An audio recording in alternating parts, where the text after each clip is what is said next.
Oke, masih ada dua lagi nih. Nah, ini udah pelapor ya dalam prestis dan isi daripada ini pelaporannya ya. Kemudian sebelah kiri ini adalah barang bukti di mana konten itu diupload. Ya sebelah kanan dulu ya. Oke, cukup. Oke, tengah. Tengah Pak. Oke, ya, Tengah saya izin, Bapak. Nah, Izin kanan Oke, Bapak. kita kiri. Oke, sip. Baik, ya. Bismillahirrahmanirrahim. Assalamualaikum warahmatullahi wabarakatuh. Ya rekan, teman-teman media baik dari Jawa Barat maupun Jakarta yang telah hadir pada hari ini, kami ucapkan selamat malam, selamat datang. Dan pada malam hari ini saya Kabid Humas Polda Jawa Barat bersama dengan Wadir Reskrim Cyber Polda Jawa Barat menyampaikan siaran pers ya tentang pengungkapan perkara tindak pidana pencemaran nama baik. Rekan-rekan sekalian, dasar daripada proses baik itu penyidikan maupun penyidikan kami yaitu LPB 684 12 Romawi 2025 SPKT Polda Jawa Barat tertanggal 17 Desember 2005 atas nama pelapor Heni Purnamasari. Adapun surat perintah penyidikan yaitu SP Sidik 146 12 Romawi Ditseper tanggal 19 Desember. Jadi 2 hari kemudian setelah menerima laporan dan kita melakukan proses penyidikan dari kelengkapan pelaporan, kita tetapkan untuk proses penyidikannya. Kemudian selanjutnya kami membuat surat pemberitahuan dimulai penyidikan dengan nomor LP nomor B 142 12 Romawi tertanggal 19 Desember pada hari itu juga. Dan ada pun TKP-nya ada di Jawa Barat. Modus operandi kami sampaikan pada rekan-rekan sekalian bahwa pemilik akun telah memposting di platform TikTok dan Instagram dengan nama akun TikTok yaitu @kramatpela dengan URL-nya adalah http www.com/tiktok ya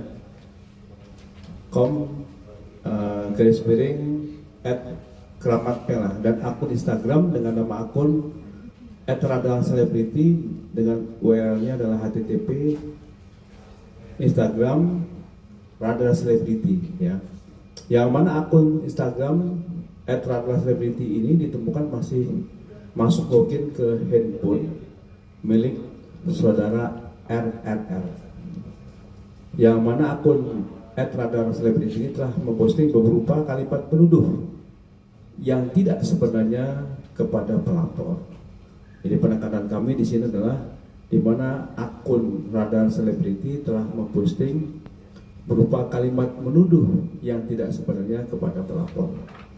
Kemudian uraian singkat kejadiannya bahwa pada tanggal 30 Juli 2025 pelapor diberitahu oleh karyawan pelapor yang bernama saudara MSR bahwa terdapat postingan di akun Instagram dengan nama akun yang saya sebutkan tadi ya, dengan narasi yang tidak benar seperti nanti rekan-rekan akan saya berikan ya.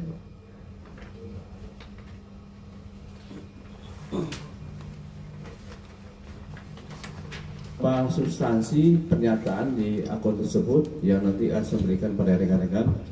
Nah, selain dari akun tersebut, Instagram tersebut, pelapor menemukan juga postingan lain yang dirubah atau diri terdapat pada akun TikTok Kramatpela dengan URL ini nanti akan saya sampaikan, yang mana foto pelapor diubah menjadi bertanduk, bertaring dan menjadi seekor binatang ya.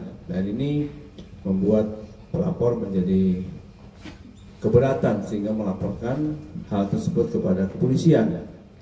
Adapun pelapor ini atas nama SDR atau HP, pekerjaannya pada swasta, alamatnya Kabupaten Sumedang.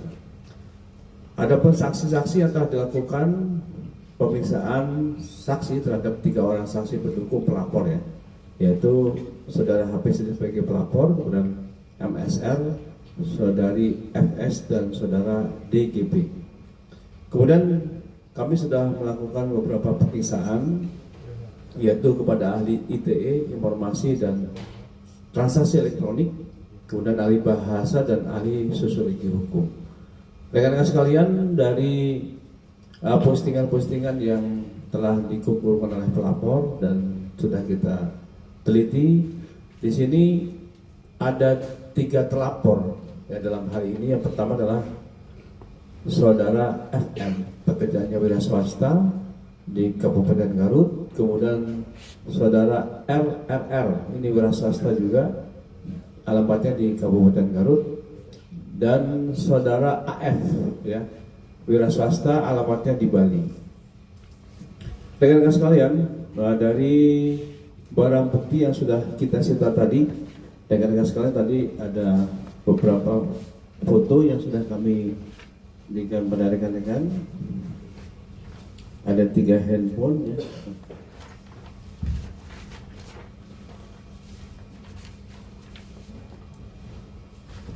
Jadi rekan-rekan sekalian, ya, ada 1 unit laptop merek MacBook Air MA warna biru tua dengan nomor seri sekian, ya. Kemudian ada laptop, kemudian ada 3 buah handphone ini, ya. Handphone merek iPhone yang 2, ya, semuanya handphone, ya. Dan rekan-rekan sekalian, ini sudah kita amankan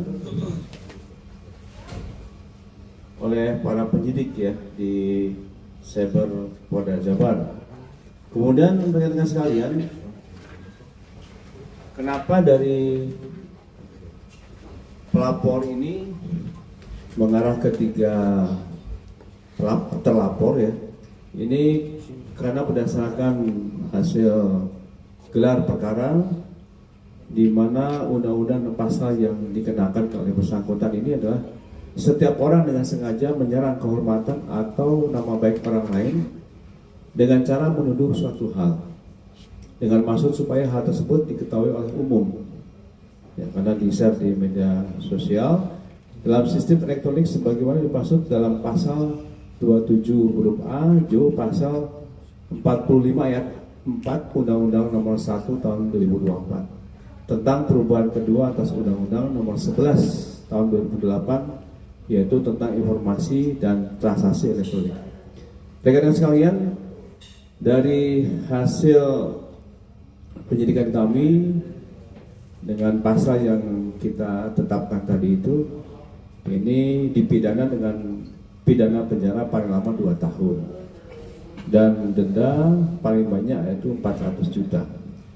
Adapun tindakan kepolisian selanjutnya di sini selain melakukan penyelidikan, mediasi, ya, melakukan gelar perkara dan peningkatan status dari penyelidikan ke penyidikan, kita juga melengkapi administrasi, pemeriksaan saksi-saksi dan juga terhadap penyitaan terhadap barang bukti dan berkoordinasi dengan Balai BPOM RI. Ya, ini yang sudah kita sampaikan pada rekan sekalian di sini bahwa ini ada salah satu flash disk, ya, yang berukuran 64 GB dan 1 bundel surat pemberitahuan dari Badan Pengawas Obat dan Makanan. Rekan-rekan sekalian, untuk tindak lanjut selanjutnya adalah melakukan tahap penyidikan yang selanjutnya. Dan rekan-rekan sekalian, bahwa kasus ini telah melibatkan 3 orang pelapor tadi, dan saat ini kita akan proses lebih lanjut dan tentu saja proses ini kami lakukan secara profesional, ya, transparan dan akuntabel, ya. Kita akan berikan keadilan yang sebesar-besarnya kepada seluruh orang yang merasa dirugikan, ya. Ini sementara dari kami rekan-rekan sekalian, dan apabila ada pertanyaan kami berikan kesempatan. Nanti kebetulan di sebelah saya ada Wadir Cyber, silakan bagi yang mau menanyakan secara detail, teknis dan sebagainya bisa kami persilakan. Demikian, terima kasih. Oke, Pak. Sebutkan dari mana, siapa. Saya Anggita dari Rebes. Pak, mau tanya, ini kan ada kaitannya sama brand skincare. Ini ada kaitannya sama public figure yang juga lagi berkasus nggak sih, Pak, di Jakarta? Lagi setelahnya. Pak, apa sih motif para pelaku Dari mana, sendiri? siapa? Afrizal dari Selpon Camp. Apa sih Pak motif para pelaku melakukan hal itu? Apakah ada pihak lain yang menyuruh atau murni dari keinginan pelaku sendiri. Ya, satu lagi. Ya, Saya lewat Teh. dari Star Seven. Ya, Pak Basri ini kan tidak bekerja sendiri pastinya. Ya. Apakah itu tadi? Apakah siapakah di balik ini semua? Ya, silakan Bang Wiji bisa. Baik, terima kasih. Saya menjawab berkaitan dengan dari siapa Mbak? Andita ya. Ya. Jadi perkara ini kita masih lakukan pendalaman terhadap 3 orang. Kemudian alat bukti yang ada yang kita sudah amankan, sementara juga dalam proses analisa masih berproses karena memang 3 handphone dengan 2 laptop ini butuh waktu. Yang pada intinya kami sedang melakukan pendalaman. Ya, nanti ke depan berkaitan dengan hasil analisa device yang kita amankan ya, di handphone maupun di laptop, nanti akan ke depan kita akan sampaikan tentunya ya. Terus kemudian berkaitan dengan perkara ya, motif ini ya, dan untuk sementara keterangan saksi terlapor ya, terlapor ini masih menyampaikan bekerja dengan sendiri ya. Tentunya masih kita lakukan pendalaman lebih lanjut ya, karena berkaitan dengan hasil device yang kita sedang analisa di laboratorium kita. Terus selanjutnya untuk sementara ini memang baru 3 yang kita sudah lakukan pemeriksaan ya, dan terus kami akan lakukan pendalaman lebih lanjut tentunya, apa ada kemungkinan di luar ataupun ada orang-orang yang menyuruh mereka ya. Tentunya ini akan kita sinkronkan dengan device, hasil device yang kita sedang lakukan analisa di laboratorium tentunya. Baik, rekan-rekan, ini Pak, sudah- tadi belum ya. terjawab Pak motifnya tadi kan. Apa Ya. motifnya, apakah dendam atau ekonomi atau apa? Bisnis, persaingan atau apa? Untuk motif saat ini masih kita dalami ya. Baru sementara keterangan yang didapatkan bahwa motifnya dilakukan karena pribadi ya. Izin Pak, saya Rafli dari Cek and Recheck. Biasanya kan kalau buzzer ini kan dibayar ya Pak. Mungkin boleh tahu nggak sih Pak, ini mereka melakukan hal tersebut itu dibayar berapa gitu? Terima kasih. Untuk sementara masih kita dalami keterangannya ya. Tadi sudah disampaikan bahwa mereka masih mengaku sebagai pekerja sendiri ya, tidak ada kaitannya dengan yang lainnya. Silakan bagi yang lainnya, mungkin Pak Mujib. Saya Faris dari Nusantara TV mau Ya. nanya, Pak, ini kan setahun terakhir ini kan terdapat konten back campaign ya, atau fitnah terhadap brand milik Ibu Ahas sendiri. Nah, diantaranya kan diantaranya itu Marwah dan Tera Beauty. Apakah polisi menemukan indikasi fitnah tersebut dari barang bukti yang sudah ditemukan, Pak? Jadi tadi sudah saya sampaikan bahwa rekan sekalian bahwa di sini dengan sengaja menyerang kehormatan atau nama baik orang lain dengan cara menuduh suatu hal ya, dan hal ini tentu saja diyakini oleh pelapor ini tidak benar kan itu. Jadi sudah masuk apa yang disampaikan oleh rekan tadi ya. Oh, mungkin tadi 3 orang yang sudah diperiksa itu akan segera dinyatakan sebagai tersangka atau masih dalam pemeriksaan? Ya, nanti akan kita tidak lanjuti dengan proses penyidikan dan kelengkapan administrasi. Tentu mengarahnya kita ke sana. Berarti belum ditahan ya Pak sampai saat ini, masih dalam pemeriksaan aja? Ya, saya kira demikian. Karena dengan pasal yang tadi itu ancamannya bisa ya. Nah, kan? Cukup ya? Saya kira bisa terakomodir ya, walaupun jauh-jauhnya. Ya. Terima kasih rekan-rekan, terima kasih. Akhirul kalam. Wassalamualaikum warahmatullahi wabarakatuh. Dr. Richard Lee sama